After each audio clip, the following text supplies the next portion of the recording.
Бисмиллахир-рахманир-рахим. Алхамдулиллахи вассалату вассалам ала расулилlah. Ырайымдуу жана боорукер, улуу жараткандын аты менен сөз баштап, ал жаратканга шүгүрчүлүктөрдү мактоолорду айтып, ал жараткандын акыркы элчисине алкышты жана дуай саламды жолдоп, урматтуу менин бир тууганым, диндеги арыймарчылыктар жөнүндө адамдардын арасында өтө көп баш катырма.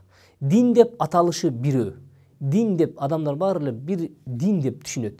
Дин кайсы бир ишенимди ичине бат катырган, адамдардагы болгон өзгөчө жөрөлгөлөрдү, өзгөчө ишеним, тутум, туюм, сезимдерди камтыган кайсы бир түшүнүктү дин деп кабыл алышат.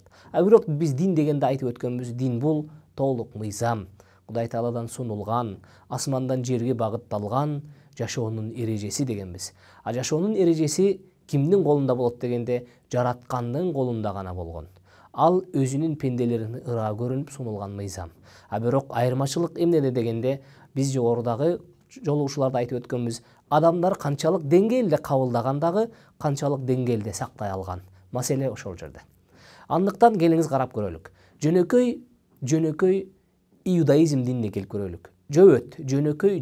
Аябай уйкашкан сөз экен, карап коңуз. Жөнөкөй. Бирок жөнөкөй эмес. Ал эң бир жердин бетиндеги болгон куу дагы, ууру дагы, жалганчы дагы ошол эле учурда сизге колунда бийлиги жок учурда ушунчалык сүйкүмдүү киши болуп калган. Себеби дегенде, бул табиятка алар өздөрүнүн жашоосунда ушундай келбетке келишти. Табигый жашоосунда. Эмне үчүн себеби дегенде, жараткандан болгон буйруктарга моюн сунбастан келип ошого түштү. Жаратканга болгон күнөөкөрчүлүгүнүн аркасынан ошол кейипке келди. Себеби дегенде, пайгамбарлардын 99% ошол калктан чыкса дагы, Алла Таала аларга жер берип, жерди ыраа көргөн эмес. Алар жерсиз калышкан. Мындан түшүнсөк болот, булар ошол жерге жетүүнүн аркасында, ошондой тынч жашоого жетүүнүн аркасында мына ошондой болгон куулук сыпатка ээ болуп калган. Анын артында өзүнүн динин гана бийик тутуп, өзүнүн улутун гана татыктуу эл деп таанып, өзүнүн гана ак сөөк деп айтып, жер бетиндеги адамдардын арасындагы адамдардын Кудай Таала бир гана еврейди жараткан, башкалар өздөрү эле пайда болуп калган мал деп санашат. Бул өтө туура эмес түшүнүк. Мындай түшүнүктө Аллах Таала да ыраазы болбойт, кабыл албайт. Жер бетинде бул дин ошентип да тарай албайт. Себеби дегенде, жер бетинде андан башка да адамдар бар. Экинчиси христианчылык дин. Христианчылык динди биз билебиз, аларда католиктер багыты, анан православ багыты бар. Келиңиз католиктен баштап көрөлүк. Католик түшүнүгүнө келгенде, эгерде сен Кудайга ишенемин десең, сен өзүңдү бир чиркөөгө камашың керек. Сен эркек болсоң аялга жакындабаймын деп, бирок аял болсоң эркекке жакындабаймын деп. Мен жашоомду же болбосо Кудайга өзүмдү берип, татыктуу дин тутуп жашаш үчүн мен бир гана камалып жашашым керек деп деген түшүнүккө барышат. Чындап ошентип жашашат азыркы күнү. Бирок карап көрүңүз, урматтуу менин бир тууганым, ушул биздин табиятка туура келеби?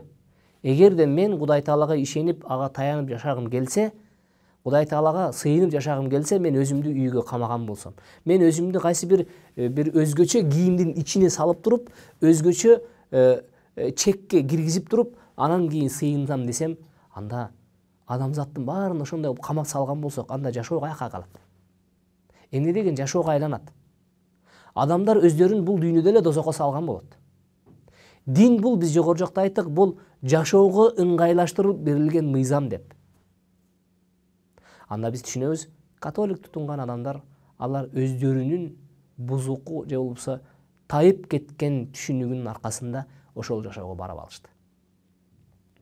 Экинчиден, ал адамдар келип туруп кайсы бир күнөөкөрчүлүккө түшсө, кайсы бир алардын кечирими, кылган күнөөкөрчүлүгү үчүн болгон кечирим кайсы бир пенденин колунда, папасынын колунда. Келет дагы, папа, мен ушундай бир каташылык кетирип койдум эле, эмне кылайын десе, балам, сен эми бир адашып турсуң, мен сени кечирдим десе, ал сүйүнүп кетип калат. Бирок жараткан каякта калды? Керек болсо, алар папалар отуруп алып туруп, бейиштеги орундарды сата баштаган. Элестетиңиз.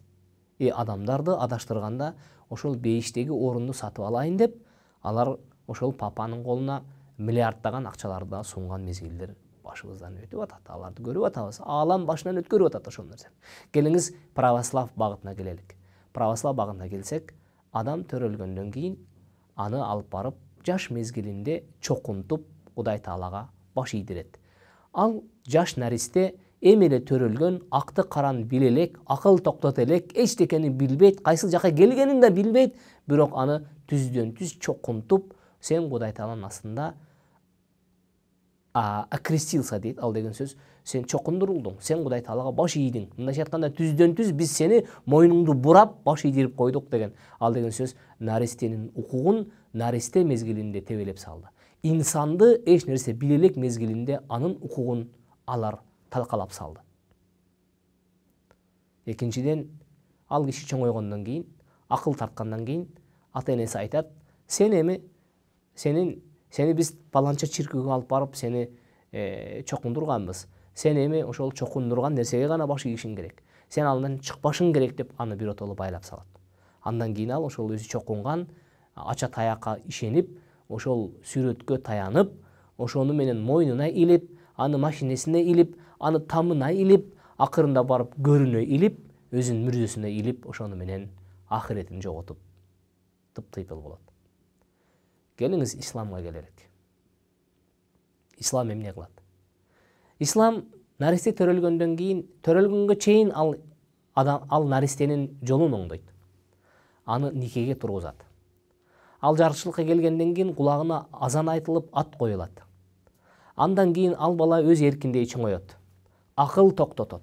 Балагатка жетет. Ал өзүнүн ак караны айырмалап, жакшы жаманды тааныгандан кийин гана ал эмне кылат? Исламга келет. Ошондон кийин гана ислам ага милдет жүктөйт. Ошондон кийин гана андан талап кылат.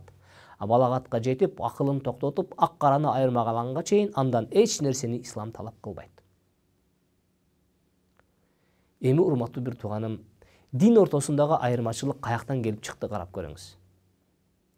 Дин ортосундагы айырмачылык мына ошол адамдардын динге болгон түшүнүгү, көрсөтмөгө болгон моюнсунуучулугу, Кудай Таалага болгон таянычынын жаманды, же болбосо ордун жоготкондугунан келип чыккан. Эгерде адамдар ишенимге, көрсөтмөгө, жараткандын өзүнө чындап тутунган болсо, анда мынчалык айырмачылыкка биз келбес элек. Андыктан биз сиздер менен бүгүнкү жолугушууда жөнөкөй гана айырмачылыктарга келип токтолдук. Буюрса сиз менен да келечекте мындан да кененирээк болгон айырмачылыктарга токтолуп өтөбүз. Сиз менен кайрадан көрүшкөнчө, саламу алейкум ва рахматуллахи